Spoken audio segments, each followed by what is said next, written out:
You sit down to work, but suddenly you're scrolling, cleaning, or watching cat videos. Why does your brain love procrastination? It feels like every time you want to focus, your brain pulls you towards something easier. But it's not laziness, it's science. Your brain is wired to chase instant rewards, not long-term effort. That's why TikTok, snacks, and funny videos win over studying or work. But here's the good news: you can beat procrastination once you understand how your brain works. Procrastination isn't just about being lazy or careless. In fact, most people who procrastinate care deeply about their goals. The real problem starts in the brain. When you face a difficult or uncomfortable task, writing a report, studying, making an important call, your brain interprets it as a source of stress or even pain. Instead of pushing through, the brain tries to protect you by seeking something quick, easy, and pleasant. That's when you suddenly find yourself scrolling social media, cleaning your desk, or watching random videos. These activities give your brain small bursts of dopamine, the chemical of instant reward. The problem is that these tiny rewards come at a high cost. The more you escape into distractions, the harder it becomes to return to the original task. Over time, your brain learns that avoiding work feels better than facing it. This creates a cycle.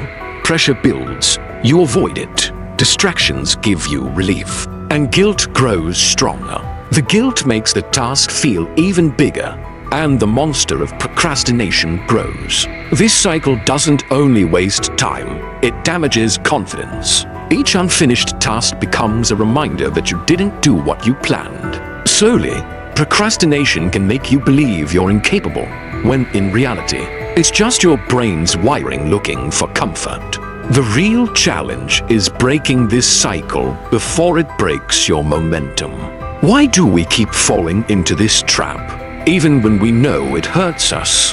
The answer lies in the way the brain is wired. Deep inside, there are two systems constantly in conflict. One is the limbic system, the ancient part of the brain, focused on survival, comfort, and instant pleasure. It loves quick wins, like a tasty snack or a funny video. The other is the prefrontal cortex, the newer part of the brain, sitting right behind your forehead. This is where planning, decision-making, and self-control happen. When you sit down to do something important, like studying or finishing a project, your prefrontal cortex tries to take charge. But the limbic system resists, pulling you toward what feels good now. If the task feels too big, boring, or stressful, the limbic system often wins the battle. That's why you pick up your phone or clean your desk instead of working. Understanding this conflict is the key. Procrastination is not a moral failure. It's a design of the brain. The more you see it as a tug of war between two systems, the easier it becomes to find solutions. Because once you know what's happening inside, you can learn to tip the balance back in favor of focus, discipline, and progress. Procrastination isn't a mysterious enemy. It's a monster we feed every time we run from the tasks that matter. We've seen how the brain craves quick rewards and how this cycle makes the monster grow. But here's the good news. The same brain that pulls us into procrastination can be trained to fight back. The first step is awareness. Realize you're not lazy. You're caught in an inner battle between instant comfort and long-term progress. Step 2 is breaking tasks into smaller pieces instead of seeing a mountain you can't climb. Focus on the first small step. Each small win weakens the limbic pull and strengthens your ability to focus. The third step is conscious reward. Don't let random distractions steal your dopamine. Instead, give yourself small rewards after making real progress. This builds a new cycle.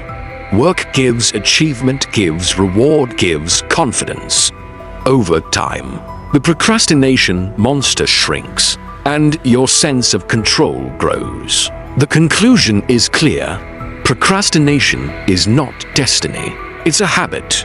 And with every small choice to face the task instead of running away, you write a new story.